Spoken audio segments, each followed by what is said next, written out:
everyone, it's Mika. I know it's been a while. I had a lot going on and the time to film these just escaped me. But I thank you very much for being patient with me, and we're just going to get into this. I'm doing things a little bit differently.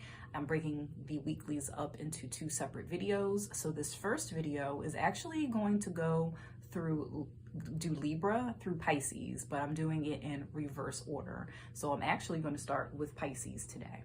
All right, because it's Pisces season, and I know sometimes, depending on how people film these, you know, Pisces being at the end, you might feel like you might get the short end of the stick, and I don't want anyone to feel that way. So I'm starting with you, Pisces, okay? Let's go. And the card that I pulled for you that represents the energy coming in this week is the Hierophant. And the Hierophant is the wise and respected teacher. He has that connection between here and the physical plane and also the spiritual realm or the heavens. And when this card is coming into play, you know, it's talking about knowledge and introspection and soul searching, which has a lot to do with Pisces. I mean, now that we're shifted, the sun has shifted into Pisces, you know, I feel like all of us, but this is specifically for Pisces, sun, moon, and rising signs. You guys may be on or continuing your spiritual journey and just kicking it up a notch. But this card is also, it's kind of pushing you because you might be feeling like you want to belong and you may not belong, or you may feel like you don't belong. Whether it be like your family, your friends, associates, the neighborhood that you're living in, your job, whatever the case may be, there's just a deep longing for many of you Pisces right now to feel connected. And when it comes to this card, it's asking you, you know, there's no better place for you to learn than from a mentor. Is there someone that you can connect with to teach you certain things, whether it be about the occult, you know, tarot, law of attraction, metaphysical things, or it could be very well a hobby that you're into that you might want to turn into a business. You could be in school right now and actually searching for a mentor. All of these things can fall under the Hierophant right now. And higher education is also under this. So you might be thinking of going back to school, or many of you may have already completed the paperwork and you just started spring classes, because I know here in the US spring classes usually start around the time of MLK's birthday, which was in, you know, mid to later January. For some of you, you might be thinking of taking just like a class to brush up your job skills or give you more of an edge in your field, or you might be switching over to a different field. All of these things can fall under the Hierophant. And you may be wanting to connect more with your classmates. So there's nothing wrong with that. So take a leap of faith this week and step out of your comfort zone. Introduce yourself to some of your classmates. See if there's a study group that you can join. These are all things that can help you in terms of feeling like you belong to a group. I hope that was helpful for you, Pisces. We're moving on. And the next card that I have, it is for Aquarius, sun, moon, and rising signs, and is the 6 of Swords. And when it comes to the 6 of Swords, and it's in the upright position, as was the previous card, this card is signaling moving on, safety, shelter, relief, distance, and transition.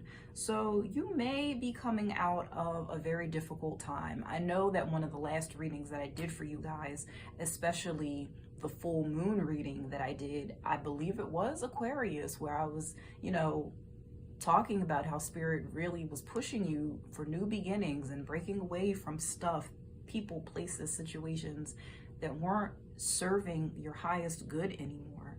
And you may be coming out of that right now. You may have made some difficult decisions, you know, and you're still dealing with that. Now that you've possibly moved on physically or emotionally, now it's time to heal, and you may be starting anew.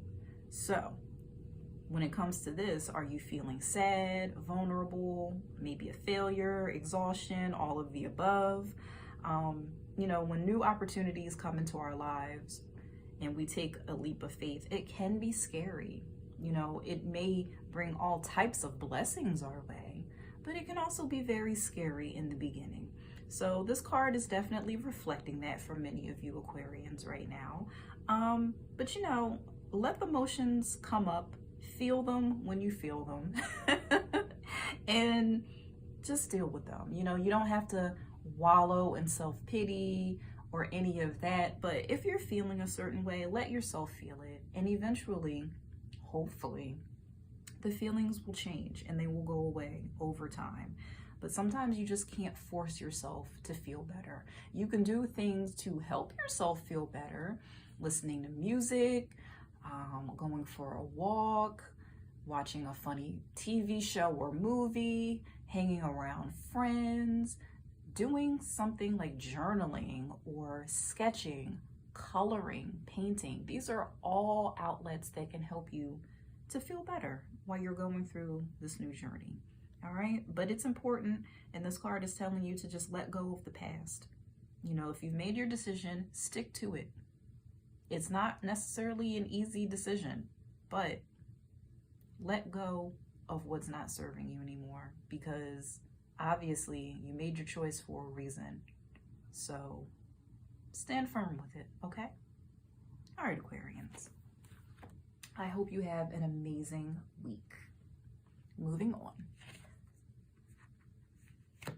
Capricorns. Oh, my Cappies. We pulled, yes, I am a Capricorn.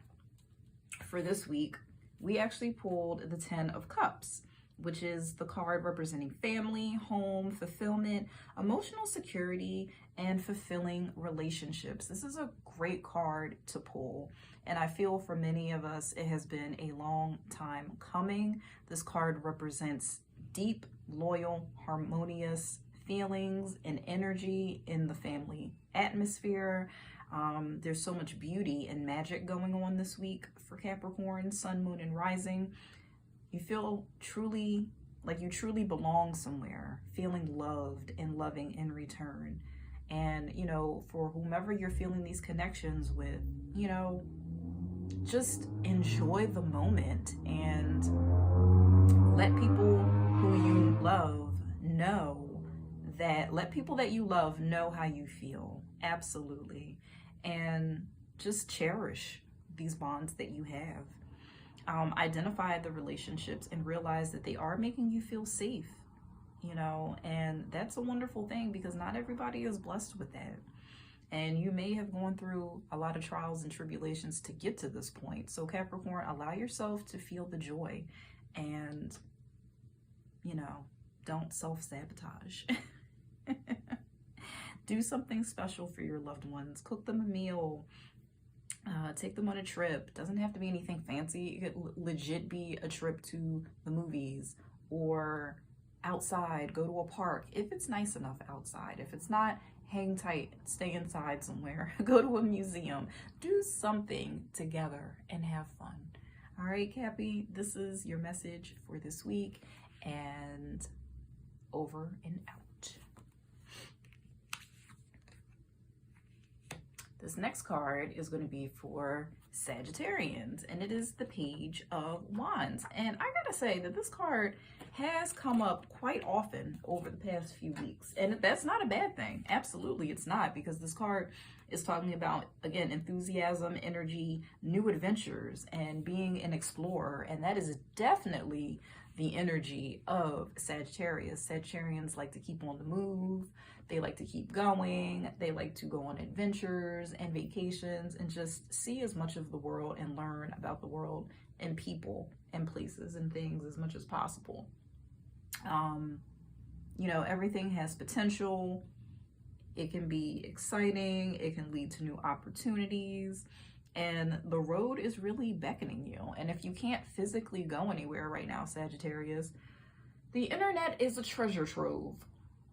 And you can learn about all types of cultures and people, places, and things.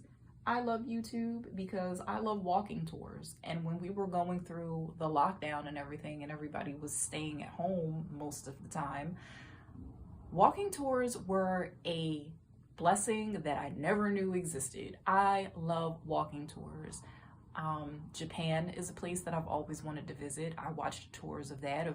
I found videos of people, Americans, who somehow, way or another, ended up living in Japan. So I've been following their channels for quite some time now, as well as New York, because my mother's family, and I still have family that live in New York. So I love watching Action Kid on YouTube. I love his walking tours in New York, and he also goes, you know, out of the boroughs as well, so they're always nice to watch. But my point is, you know, this card is saying it's time to explore, be open to new opportunities, people, places, and things. You might be able to make some new friends. You know, it's all about new things and learning this week. So be open to it. You know, don't be closed off. Go for it. All right, next card. Scorpio. Scorpio got the Death card, which actually, the Death card is the Scorpio card. It represents endings, transformations, rebirth, transition, letting go. You know, the Death card, in some situations, it can mean an actual death. It can. I always have to put that disclaimer out there. But is it a guarantee that a death is going to happen? Absolutely not. Is it a guarantee that something's going to happen to you? Absolutely not. Oh no. This is just something that Spirit wanted you to know. And it may be more of an emotional death. It may be letting go. You might be changing and evolving this week. And that's a good thing. You know, we just had a full moon a few days ago in Leo. So again, full moons bring about culmination. So whatever's going on for you in the area where Leo rules, it may have well brought up the ending of some sort. And now you're transitioning into something, but it might be a good thing. You may have been working for a company and then you got a promotion. So it's the end of that chapter and you're transitioning into a new job. It doesn't have to be all doom and gloom. And I just want to get that message across to you, you know, because when people see the Death card, I know they automatically have some kind of apprehension and feelings, and it's not like that. I think a lot of us right now, you know, the world has been changing for quite some time. I always point to Pluto, the little planet. Yes, it is a planet that could. And it's been in Capricorn now since 2008, late 2008, around the time that Obama was first elected into office. Huge change for this country. It was a huge change. Whether you liked him as a president or not, it was still a historical and huge event. And life has continued to change on both a personal, inner, and global scale since Pluto entered Capricorn. And he's still there until, I believe it's sometime in 2023. I don't know the exact moment when Pluto transitions into Aquarius for his long stay, but it is coming up in the not too distant future. I want to say it's 2023 or 2024. But yes. So for you, my excuse me, my Scorpios this week, you are going through transformation. But again, you're all about transformation, reinventing yourself, letting stuff and people, places, and things go. And that's fine. You know, keep moving ahead, stick to your guns, appreciate the past, appreciate the person you used to be, but embrace the person that you're becoming. Okay? Okay. And we're moving on to Libra. And for this week, the Libras pulled the Empress card.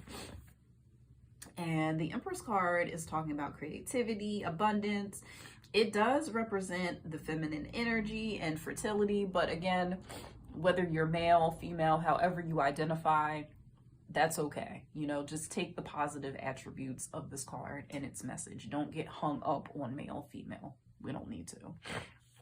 But it is the embodiment of the divine feminine energy, deep creativity, being expressive and sensual, sensual. Sorry, I'm like so congested right now because my allergies are kicking in and I don't have my air purifier in this room, but I need to move it in here. So I apologize if I sound sniffly. It's about the state of abundance, coupled with maternal instinct, nurturing, being compassionate. Again, you don't have to be a female and a mother to have nurturing and compassionate, you know, tendencies. We all have that. But whether or not we allow it out and express it, that's a totally different story, and that's up to you. But there's plenty of ways that you can express that throughout your day. Taking care of animals, gardening. Two great ways that you can express yourself and be compassionate when it comes to nature. That has nothing to do with children per se. Showing gratitude, being grateful, having an appreciation for your surroundings and all your blessings. That's another thing that the Empress wants you to reflect on and think about that. How can you feel, do you feel the needs of others and care for them? Spirit is saying that perhaps it's time that you tapped into that and be more compassionate towards others and be more giving, because whatever you give out, you attract more of that good stuff to you. And in turn, it also helps you feel better. At least I know it does for me when I help somebody, whether it be person, place, or organization thing, you know. Take advantage of your newly heightened creative energy. Some of you might be really feeling that muse tapping on your shoulder, tickling your brain this week. You know, whatever ideas come your way this week, write them down and pursue them. If you can't do it right now, that's why you write them down and save them for a later date. But Libra, I'm telling you, this is a good card to have. None of these cards are ever all bad or all good. It's all about interpretation and whether or not you want to see the cup as half empty or half full. Okay? All right. So if you need to, get out and enjoy gardening, take a hike, go for a walk. I would say go for a swim if you're in a warmer climate, or if there's any type of indoor water park that you can go to if it's winter where you are. All of these things will help perk you up and help you to enjoy yourself this week, Libras. All right, so before we end, I pulled a mystical wisdom card for the collective. So this is for everybody. Moving forward. Brilliant. The moving forward card is all about getting ready for positive changes. Situations and events of the past are clearing and making way for positive changes. Turn the negative experiences into a positive and more rewarding future. You have the resources and ability to move forward. Take a leap of faith, knowing that the angel, spirit, guides, universe, whatever you want to call it, will open doors for you and present a clearer and smoother road ahead. Don't let fear or stagnation hold you back this week, everybody. Do not do that. Next card, Mountain. Know that you are protected as you face challenges this week. And yes, remain cautious. I always say use common sense and caution when you're moving forward. There could be some hazards for some of you, but again, Spirit is telling you that you are moving forward. So just be careful with doing so, okay? And be careful who you trust, because you cannot trust everyone. It's a sad fact, but it's the reality of where we live. And last but not least, affirmation cards. These are going to help you. Recite these when you need a little pick-me-up. You should recite them every morning before you leave the house. And it doesn't have to be these three that I picked, but these are the three that I asked Spirit to provide for me to help get you through this week. So today, I am calm. Today, my mind is open and I'm at peace with who I am. Today, I feel good. Today, I know deep down that I look good, feel good, and I am a good person. Today, is a fresh start. Today is a brand new day that I will embrace as a new beginning and make the most of this day. Well, I hope my Pisces, Aquarians, Cappies, Sagittarius, Scorpios, and Libras enjoyed this weekly reading. If you did, I appreciate it. Please comment down below, give a like, share, subscribe. I appreciate it, and I appreciate you. And I will be back with another one next week. Bye-bye.